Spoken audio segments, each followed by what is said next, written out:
எந்த இடத்துல இருந்தும் கட்சி ரீதியா அரசு ரீதியா பிரச்சனை வரலன்னா கூட ஏதாவது ஒரு செக்ஷன்ல ஏதாவது வருத்தப்பட்டுருவாங்களோ அப்படின்னு சொல்லி அங்க போய் பொங்கலை வச்சாச்சு. டெல்லியில ஒரு குத்து, சென்னையில ஒரு குத்து, அவ்வளவுதான்.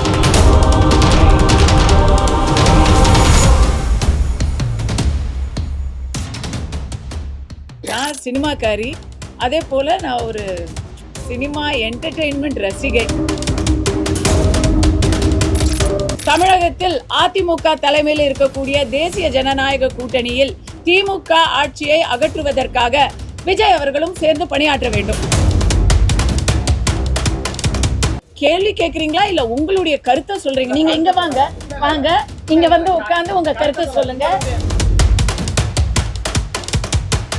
ஒரு பாகுபலி போல, ஒரு பொன்னியின் செல்வன் போல ஒரு படத்தை ஐ திங்க் அதுல வந்து 10ல் ஒரு பங்கு 20ல் ஒரு பங்கு தான் பட்ஜெட் இருக்குன்னு நினைக்கிறேன்.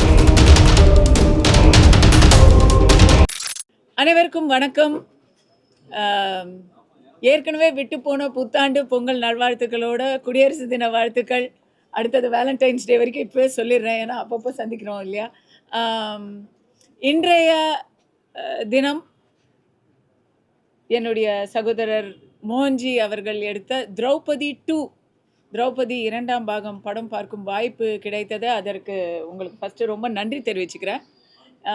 ஏன்னா என்னை பொறுத்த வரைக்குங்க, இது ரொம்ப ஃப்ராங்காக நான் சொல்கிறேன், நான் சினிமாக்காரி, அதே போல் நான் ஒரு சினிமா என்டர்டெயின்மெண்ட் ரசிகை.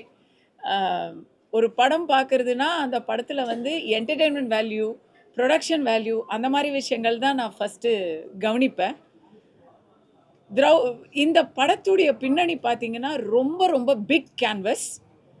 ஒரு பாகுபலி போல, ஒரு பொன்னியின் செல்வன் போல ஒரு படத்தை ஐ திங்க் அதில் வந்து 10ல் ஒரு பங்கு 20ல் ஒரு பங்கு தான் பட்ஜெட் இருக்குன்னு நினைக்கிறேன்.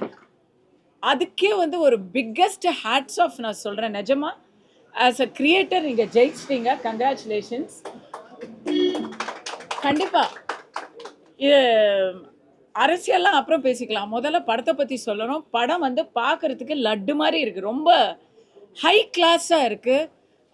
ஃப்ரேம் டு ஃப்ரேம் எனக்கு தெரிஞ்சு இவ்வளவு ஒரு ஹம்பிளான பட்ஜெட்டில் இவ்வளோ ஆம்பிஷியஸ் ப்ராஜெக்ட், அதில் ஹிஸ்டாரிக்கல் டீட்டெயில்ஸோடு சொல்கிறதுங்கிறது வந்து சாதாரண விஷயம் இல்லை. Excellent music, excellent camera, excellent direction சொல்லவே தேவையில்லை. Special mention dialogues. ரக்ஷனாவா, அந்த பொண்ணு திரௌபதியாக நடித்த கதாநாயகி ரக்ஷனா வந்து அவங்களுக்கு வந்து சரியான தீனி. அதுக்கு ஏற்ற மாதிரி அவங்களும் ரொம்ப நல்லா ஸ்கோர் பண்ணியிருக்காங்க. உருவமும் சரி, அவங்களுடைய நடிப்பும் சரி, 100%. 100%. ரிச்சர்ட் ரிஷி சூப்பராக பண்ணியிருக்காரு, பார்க்குறதுக்கு கட்டுமஸ்தாக இருக்கார், நடிப்பும் நல்லா பண்ணியிருக்காரு. அவருக்கு அந்த வீரம் வந்து தானாக வருது. நட்டி அவர்கள் வந்து ஒரு ரொம்ப கௌரவமான ஒரு வேஷத்தில், நல்ல கனமான ஒரு வேஷத்தில் அவர் ஒவ்வொரு படத்துலையும் ஒரு நல்ல ஒரு ஸ்கோர் பண்ணிடுறாரு. ஸோ நட்டி அவர்களோட நல்லா இருந்தது. அதில் எல்லாருமே, பரணி, திவி, வைஜி மகேந்திரா சார், சின்ன சின்ன ரோல்ஸ் கூட ரொம்ப ரொம்ப ஸ்கோரிங்காக இருந்தது. அவங்க ஒவ்வொருத்தருமே நல்லா பங்களிப்பு பண்ணியிருக்கிறாங்க. எல்லாத்துக்கும் மேலே ஐ திங்க் ப்ரெஸ்ஸில் பார்த்தவங்களுக்குமே ரொம்ப பிடிச்சிருக்கிறது யாருன்னு பார்த்தா வில்லன் கேரக்டர்ஸ். அந்த அவர் அலாவுதீன் கில்ஜி வேஷம் தானே, சிராக் ஜானி. அது வந்து துக்ளக்கையும் கில்ஜியும் கலந்த ஒரு கற்பனையும் வரலாற்றையும் கலந்த ஒரு சுல்தான் கேரக்டர். அது அந்த தம்பி வந்து பின்ன எடுத்துட்டாப்ல. கலிபலி தில், அதே மாதிரி ஒரு பாட்டு வச்சுருக்காங்க. ரன்வீர் சிங்குக்கு ஏற்ற ஈடு கொடுக்குற மாதிரி இங்கே இந்த தம்பியும் ஆடி இருக்கிறாப்புல, நல்லா இருக்கு. தினேஷ் லம்பா நான் அறிமுகப்படுத்தின வில்லன். நான் ஜிவி ஃபிலிம்ஸில் உற்சாகம்னு ஒரு படம் எடுத்தோம். அதுக்கு நான் தான் கம்பெனி சைட்லேருந்து producer.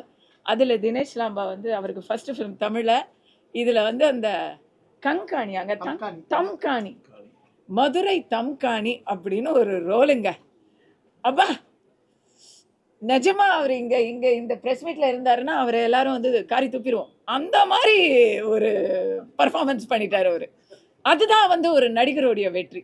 So as a movie இந்த படம் நீங்கள் கண்டிப்பாக அரசியல் ரீதியான கேள்வியெல்லாம் கேட்க போகிறீங்க. பட் இந்த படம் அரசியலை தாண்டி ஒரு நல்ல கேன்வஸ், நல்ல முயற்சி. ரொம்ப ரொம்ப கங்க்ராச்சுலேஷன்ஸ் சோழ சக்கரவர்த்தி. ஹொய்சால வரலாற்றை சோழ சக்கரவர்த்தி எடுத்திருக்கிறாரு. நான் படம் பார்க்கும்போது நினச்சிக்கிட்டேன், சோழர் பரம்பரையில் ஒரு நல்ல தயாரிப்பாளர் அப்படின்னு நினச்சிக்கிட்டேன். ஸோ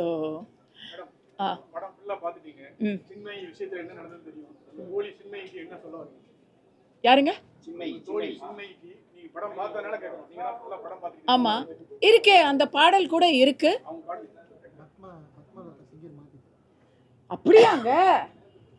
அப்படியா? ஏன்னா நான் படத்தை பார்க்கும்போது ரொம்ப ரொம்ப ரசிச்சு, நீங்க என்ன கேட்குறீங்களே, உங்களுக்கெல்லாம் அந்த பாட்டு பிடிச்சது தானே? ரொம்ப பியூட்டிஃபுல்லாக பிக்சரைஸ் பண்ணியிருக்காங்க. சாங்கும் ரொம்ப பியூட்டிஃபுல்லாக பாடியிருக்கிறாங்க. ஐ திங்க் பத்மலதா அப்படிங்கிற ஒரு சிங்கருக்கு சின்மயி லைஃப் கொடுத்துருக்காங்க. இன்னைக்கு அவங்க வந்து பல இடங்களில் வந்து ஒருத்தர் வேண்டான்னு சொல்கிறதுல இன்னொருத்தங்க உடைய ஒரு லைஃபே வந்து மாறும். அந்த மாதிரி இன்னைக்கு நடந்துருச்சு அப்படின்னு நினைக்கிறேன். தனிப்பட்ட முறையிலையும் என்னுடைய தோழி, நான் ரொம்ப மதிக்கிற ஒரு பெண் தான். அவங்களுடைய வாழ்க்கையை அவங்களுக்கு கற்றுக் கொடுத்தது எல்லாமே கசப்பான பாடங்களா அப்படின்னு தெரியல. ஏன்னா வர வர சமீபமாக அவங்க ரொம்ப நெகட்டிவாக அவங்களுடைய ட்வீட்ஸ் எல்லாம் பார்க்கும்போது வருத்தமாக இருக்குது எனக்கு. அந்த என்ன மன வருத்தத்தில் இருக்காங்கன்னு தெரியல. பட் அதுலேருந்து அவங்க மீண்டு வரணும் அப்படின்னு நான் மனப்பூர்வமாக அவங்களுக்கு நான் வாழ்த்திக்கிறேன்.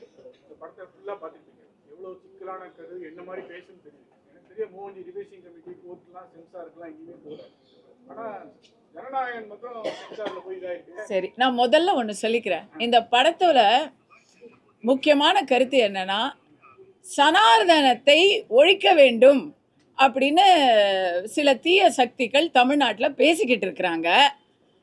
700 ஆண்டுகளுக்கு முன்னாடியும் சனாதனத்தை ஒழிக்க முடியவில்லை. இன்றும் சனாதனத்தை ஒழிக்க போவதில்லை.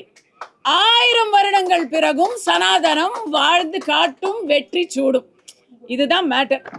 ஸோ அதில் இந்த விஷயத்தில் யாருக்காச்சும் பிரச்சனை இருந்தால் அவங்க இதை பற்றி புகார் சொல்லலாம். மற்றபடிக்கு சென்சார் போர்ட்லேயும் சரி, கோர்ட்லேயும் சரி, நீங்கள் சொல்கிற ரிவைசிங் கமிட்டிலையும் சரி, யாருக்கும் இந்த மாதிரி பிரச்சனைகள் வரப்போறது இல்லை. ஏன்னா இதுல காமிச்சது எதுவுமே அது வந்து இல்ல. நீங்க அப்படி சொல்றது தவறான குற்றச்சாட்டு. நீங்க அதை உடனடியா திருப்பி எடுத்துக்கணும். இல்லங்க, இது உங்களுடைய, நீங்க வந்து கேள்வி கேக்குறீங்களா இல்ல உங்களுடைய கருத்தை சொல்றீங்க? நீங்க இங்க வாங்க, வாங்க இங்க வந்து உட்கார்ந்து உங்க கருத்தை சொல்லுங்க. நீங்க வந்து புகார் சொல்றீங்க, அது வந்து அப்பட்டமான அபத்தமான பொய். நான் வந்து 150 சென்சார் போர்டு மெம்பர் இருக்கிறாங்க தமிழ்நாட்டில், இன் மோர் தென் 150. அவங்கள எத்தனை பேர் பிஜேபியை சார்ந்தவங்க, எத்தனை பேர் திமுகவை சார்ந்தவங்க அப்படின்னு உங்ககிட்ட புள்ளி விவரம் இருக்கா? வாய் இருக்குன்னு சொல்லிட்டு எங்களுடைய அப்பா சொல்லுவாரு ரொம்ப அழகா, வாய் புளிச்சதும் மாங்காய் புளிச்சதும் பேசாதீங்க. எக்ஸாக்ட்லி, அதை கேளுங்க. எல்லாருமே ஏதாவது ஒரு இது இருந்தா அதுக்கான கேள்வியை கேட்கறது சென்சார் போர்ட்ல கேட்பாங்க. கேள்விக்கான பதில நாம சொன்னோம்னா அதை ஏத்துக்குவாங்க. ஜனநாயகனை பொறுத்த வரைக்கும் அதுல என்ன கேள்வி கேட்டாங்க, அங்க என்ன பதில் சொன்னாங்க அப்படிங்கிறது தெரியல. எனக்கு தெரிஞ்சு அங்க பதில் சொல்லியிருந்தா கோர்ட்ல இன்னைக்கு வந்து கேள்விகளோ பதில்களோ சொல்ல வேண்டிய அவசியம் வராது. ஏன்னா கோர்ட் நியாயமா தான் இருக்காங்க. இதோ இன்னைக்கு சனாதனத்தை ஒழிக்கணும்னு ஒருத்தர் பேசினாரு, அவர் மேல எத்தனை எஃப்ஐஆர் இருக்குங்க தமிழ்நாட்டில்? ஆனா அவர் சொன்னது தவறுன்னு சுட்டி காட்டிய அமித் மால்வியா மேல எஃப்ஐஆர். அதை தான் கோர்ட்ல வந்து எப்படி சொல்றது, நல்லாவே திட்டாங்க. இதுக்கு மேல வன்மையான வார்த்தையை என்னால இங்க பயன்படுத்த முடியல. ஆனா கோர்ட்ல என்ன பண்ணாங்க அப்படிங்கிறத வந்து சொல்றதுக்கு வேற விதமா சொல்லலாம். Because hate speech. அதில் நான் பார்த்தேன் அமித் மால்வியா மேலே என்னெல்லாம் கேஸ் போட்டிருக்காங்க, எந்தெந்த செக்ஷனில் போட்டிருக்காங்கன்னு பார்த்தேன். எனக்கு நல்லா புரிஞ்சுது அந்த செக்ஷன்லாம். ஏன் சொல்லுங்கள்? Section 153, section 153A, section 504 section 505 தான் என் மேலே போட்ட அதே செக்ஷன் தான். கோர்ட்டில் அதுக்கு என்ன மாதிரி குவாஷ் பண்ணும்போது எப்படி அதை திட்டிருக்காங்கன்னு பாருங்க. அதை பார்க்கும்போது தானே எனக்கு தோணுது, எந்தெல்லாம் கூட அப்படி தானே திட்டி அமைச்சிருக்கணும். மேடம், ராஜா சார் சொன்னாரு வில்லன்களை வந்து நீங்க ஆப்கானிஸ்தானியரா துர்க்கியரா பார்க்கணும் அப்படின்னாங்க. இப்போ உள்ள காலகட்டத்தில் நம்ம இந்திய நாட்டில் வர முஸ்லீம்கள், தமிழ்நாட்டு முஸ்லீம்கள் அந்த படத்தை எப்படி பார்க்கணும்? எனக்கு ரொம்ப அதிகமான நண்பர்கள், என்னுடைய 2ஆம் குடும்பம் எல்லாருமே வந்து முஸ்லிம்ஸுங்க. அதனால் நான் உங்ககிட்ட இதை வந்து சந்தோஷத்தோடு பகிர்ந்துக்கிறேன். என்னோட பெஸ்ட்டு ஃப்ரெண்டு, என் கிளாஸ்மேட், அவன் அங்கேருந்து வந்து அவர் வந்து உலக அளவில் நிறைய பிஸ்னஸ் பண்ணிகிட்ருக்கிறாரு. இங்கே இருக்கக்கூடிய பெரிய பெரிய விஐபிக்கெல்லாம் வாட்ச் கொடுக்குறவர் அவர் தான். அவர் அந்த என்னுடைய நண்பன் வந்து பாகிஸ்தானை அவ்வளவு திட்டுவாப்புல, ஈரானை அவ்வளவு திட்டுவாப்புல. இன்னைக்கு துபாயில் பார்த்தீங்கன்னா, துபாயில் இஸ்லாமிய மத தீவிரவாதத்தை யுஏஇயில், ஐக்கிய அரபு எமிரேட்டில் அவங்க ஓப்பனாக திட்டிக்கிட்டு இருக்கிறாங்க. அவங்க இஸ்லாமியர் இல்லையா? அவங்களும் இஸ்லாமியர் தான். இந்தியாவில் இருக்கக்கூடிய இன்னைக்கு வந்து ஏஆர் ரஹ்மானை பற்றி ஒரு சர்ச்சை வரும்போது ஜாவேத் அக்தர், காலித் பெய்க் அப்படின்னு அவங்கெல்லாம் இஸ்லாமியர் இல்லையா? ஸோ எல்லா இடத்துலையும் நல்லவங்களும் இருக்கிறாங்க, நல்ல புரிதல் இல்லாதவர்களும் இருக்கிறாங்க. தமிழ்நாட்டை பொறுத்த வரைக்கும் நீங்கள் இஸ்லாமியனா தமிழனா அப்படின்னு கேட்டால் தமிழன் அப்படின்னு சொல்கிறவங்க தான் அதிகம் இருக்கிறாங்க. அதுதான் தமிழகத்துடைய சிறப்பு. எப்போ அவங்க வந்து நான் தமிழன் இல்லை நான் இஸ்லாமியன்னு அடையாளப்படுத்திக்கிறாங்களோ அப்போ அது வந்து தவறாக இருக்கும். இப்போ நான் என்னை கேட்டால் நான் தமிழச்சியா இல்லை இந்துவான்னு கேட்டால் நான் முதல்ல தமிழச்சின்னு தான் சொல்லுவேன். இந்தியனா தமிழச்சியான்னு கேட்டால் நான் இந்தியன், தமிழச்சி, அதுக்கப்புறம் தான் மற்றது எல்லாமே, பெண், இதெல்லாம் அப்புறம் தான் வரும் இல்லைங்களா? அதே தான் இந்த இடத்துல நான் சொல்கிறேன். இது வந்து இஸ்லாமியர்களுக்கு எதிரான படம் இல்லை, சரித்திர ரீதியான ஒரு நடந்த விஷயங்களை கொஞ்சம் சினிமாத்தனமாக காட்டக்கூடிய ஒரு படம். இது ஒரு பிரச்சார படம் இல்லை, இது ஒரு சரித்திரம் கலந்த புனைவு. சாண்டில்யன் அந்த மாதிரி எழுதுகிற அந்த மாதிரி ஒரு விஷயந்தான். பொன்னியின் செல்வனும் ஒரு சரித்திர புனைவு, இதுவும் ஒரு சரித்திர புனைவு. இதில் வந்து யாருக்காச்சும் மனசு வேதனைப்பட்டுச்சுன்னா அவங்க நம்முடைய வரலாறை ஏற்றுக்கொள்ளாதவர்களாக தான் இருப்பாங்க. மேடம், எத்தனையோ இயக்குனர் ஜாதி வெறி படம் எடுக்கிறாங்க, ஜாதி படம்ன்ற பேர்ல ஜாதி வெறி படம் எடுக்கிறாங்க. அவங்களை கொண்டாடுற திரையுலகம் மோகன்ஜி வந்து ஜாதியை ஒற்றுமைக்காக படம் எடுக்கும்போது அவரை மட்டும் ஏன் கொண்டாடாம புறக்கணிக்கிறாங்க? தொடர்ச்சி அந்த புறக்கணிப்பு இருக்கு இல்ல? இப்ப யாரு புறக்கணிக்கிறாங்க? நிறைய பேர் புறக்கணிக்கிறாங்க. நிறைய பேர் வந்து அவங்கள எல்லாம் போய் நீங்க இந்த கேள்வியை கேட்கணும். நான் இங்க எல்லாம் அவர் பக்கத்துல உட்கார்ந்துருக்கேன். தொடர்ந்து அவருடைய படங்களுக்கு பாத்தீங்கன்னா எதிர்ப்பு வரத்தாங்க வரும். அவரு சங்கிங்க, அவர் ஒரு சங்கி, அவருக்கு எதிர்ப்பு வரத்தான் வரும். இது திமுக ஆட்சியில அப்படிதான் எதிர்ப்பு வரும். இன்னும் எனக்கெல்லாம் பெரிய ஆச்சரியங்க. எனக்கெல்லாம் வந்து என்னை இழுத்துட்டாங்க, என் குடும்பத்தை இழுத்துட்டாங்க, இல்லாத பொல்லாததெல்லாம். இன்னும் நான் யாரோடையாவது போய் நின்றேன்னா அவங்களையும் சேர்த்து வச்சு இழுத்துருவாங்க. இன்னும் அவருக்கு அதெல்லாம் நடக்கல. அந்த வரைக்கும் அவருக்கு வந்து ரொம்ப சாஃப்டா ஹேண்டில் பண்ணிட்டு இருக்காங்க. அரெஸ்ட் பண்ணாங்கல்ல, நாங்கெல்லாம் வந்து ஒரே இனம், என்ன பண்றது? இந்த இதுல ஏங்க இதெல்லாம் பதில் தெரிஞ்சுக்கிட்டே கேள்வி கேட்குறீங்க? எதிர்ப்பு எங்கேருந்து வருதுங்கிறத பாருங்க, அதுலயே உங்களுக்கான பதில் இருக்கு.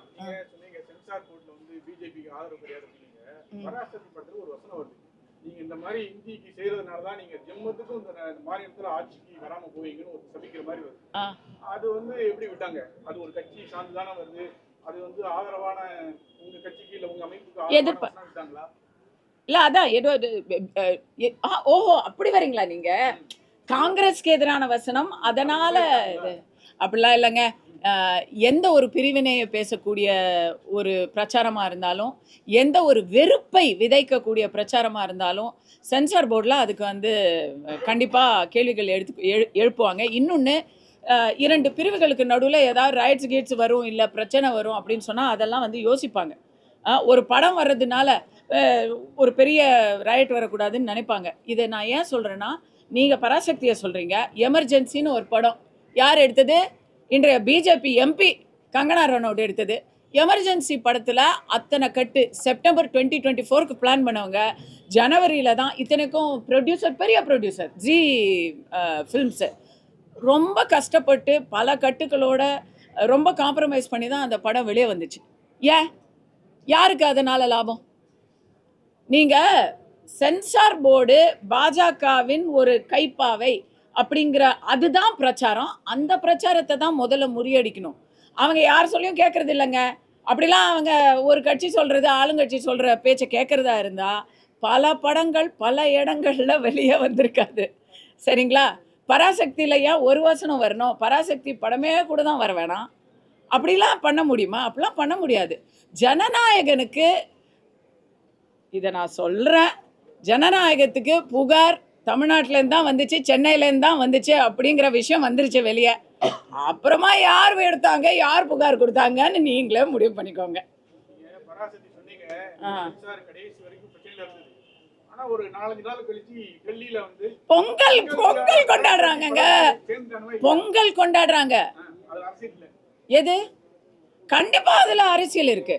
அதாவது சினிமா அப்படிங்கிறதுல வந்து ரொம்ப தெளிவா இருக்காங்க.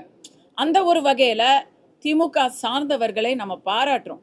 அவங்க அரசியல் வேறு, சினிமா வேறு அப்படிங்கிறதுல தெளிவாக இருக்காங்க. ஸோ சினிமாவுக்கு வந்து எந்தவித ஒரு எந்த இடத்துல இருந்தும் கட்சி ரீதியாக அரசு ரீதியாக பிரச்சனை வரலன்னா கூட ஏதாவது ஒரு செக்ஷனில் ஏதாவது வருத்தப்பட்டுருவாங்களோ அப்படின்னு சொல்லி அங்கே போய் பொங்கலை வச்சாச்சு. டெல்லியில் ஒரு குத்து, சென்னையில் ஒரு குத்து, அவ்வளோதான். தென்னை மரத்துலேயும் ஒரு குத்து, பனை மரத்துலேயும் ஒரு குத்து, அங்கே போய் நாரியல் பேடு மே பேபி ஏக்கு குத்து, அவ்வளோதான். ஸோ அதை வந்து நம்ம தவறலாம் சொல்லலை. ஏன்னா சினிமாங்கிறது அரசியலுக்கு அப்பாற்பட்டது தான். அப்படி தான் இருக்கணும். கலை அப்படிங்கிறது கலை இணைக்கக்கூடிய ஒரு விஷயம். எத்தனை நாளைக்கு நம்ம மோகன்ஜி ஒரு படம் எடுத்தால் அந்த படத்தில் வந்து இஸ்லாமியர், கிறித்துவர்கள் எல்லாரும் இந்த படத்துலேயே வந்து வேலை செஞ்சுருக்கிறாங்க. அதெல்லாம் என்ன இருக்குது? நார்த் இந்தியன்ஸ் வேலை செஞ்சுருக்கிறாங்க, மராட்டி பொண்ணு வேலை செஞ்சுருக்கு, எல்லாரும் இருக்கிறாங்க, கேரளா பொண்ணு வேலை செஞ்சுருக்கு. அதில் என்ன இருக்குது? கலையில் வந்து அதெல்லாம் கிடையாதுங்க. ஜாதி எல்லாம் கிடையாது. ஒருத்தர் கேட்டார், ஜாதி வரி படம் எடுக்கிறாங்கன்னு. படம் நீங்கள் என்ன வேணால் எடுத்துகிட்டு போங்க. என்னுடைய பிரச்சனை என்னென்னா, ஜாதி பார்த்து தான் இப்போ வந்து படத்தில் டெக்னீஷியன்ஸே சேர்க்குறாங்க. அது வந்து தவறான போக்கு. அது ரொம்ப தவறான போக்கு. ஏன்னா நாங்கள்லாம் என்றைக்குமே ஹீரோலேருந்து கடைசி லைட் ஆஃபீஸர் வரைக்கும் எல்லாரும் ஒரே மாதிரி சாப்பிட்டு ஒரே குடும்பமாக பழகி தான் நான்லாம் சினிமாவில் வந்திருக்கேன். இன்னைக்கு தான் இது ப்ராப்ளம்.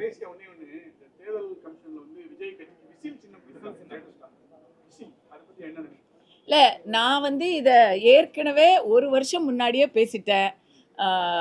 அவர் வந்து விசில் சின்னம் தான் கேட்பார் அப்படிங்கிறது வந்து ஒரு வருஷம் முன்னாடி நான் கொடுத்த ஐடியா. விசில் சின்னம் கண்டிப்பாக அவருக்கு வந்து ரொம்ப ரொம்ப யூஸ்ஃபுல். அவர் வந்து இதுக்கு தனியாக வந்து ப்ராபகேண்டா ஃபிலிம்லாம் எடுக்கவே வேணாம். நேரடியாக வந்து பிகில் அப்படிங்கிற படத்துலேருந்து எடுத்து அவர் ப்ராபகேண்டாலாம் பண்ணிடலாம். So it's a very good. அவருக்கு ஒரு நல்ல தை பிறந்தா வழி பிறக்கும்னு சொல்லுவாங்க இல்லையா? தை பிறந்ததும் முதல்ல சின்னம் பிறந்திருக்கு, அடுத்ததாக அவருக்கு சேர வேண்டிய இடத்துக்கு வழி கூட பிறந்துடும். அதுதான் என்னுடைய நம்பிக்கை. என்ன இருக்க வெளிப்படையா? நானும் ஒரு வருஷமா சொல்லிட்டு இருக்கேன். திமுக, விசிக, காங்கிரஸ் போன்றவர்கள் எல்லாம் வந்து 4 வருஷமே தாங்க முடியல. இதுக்கு மேலெல்லாம் தாங்கவே முடியாது. அதனால விஜய் அவர்கள் தன்னுடைய அரசியல் பாதையில் பவன் கல்யாண் மாதிரி மாற்று சக்திகளோடு சேர்ந்து வேலை செய்யணுங்கிறது தான் என்னுடைய அபிப்பிராயம். தமிழகத்தில் அதிமுக தலைமையில் இருக்கக்கூடிய தேசிய ஜனநாயக கூட்டணியில் திமுக ஆட்சியை அகற்றுவதற்காக விஜய் அவர்களும் சேர்ந்து பணியாற்ற வேண்டும். போதுமா தம்பி?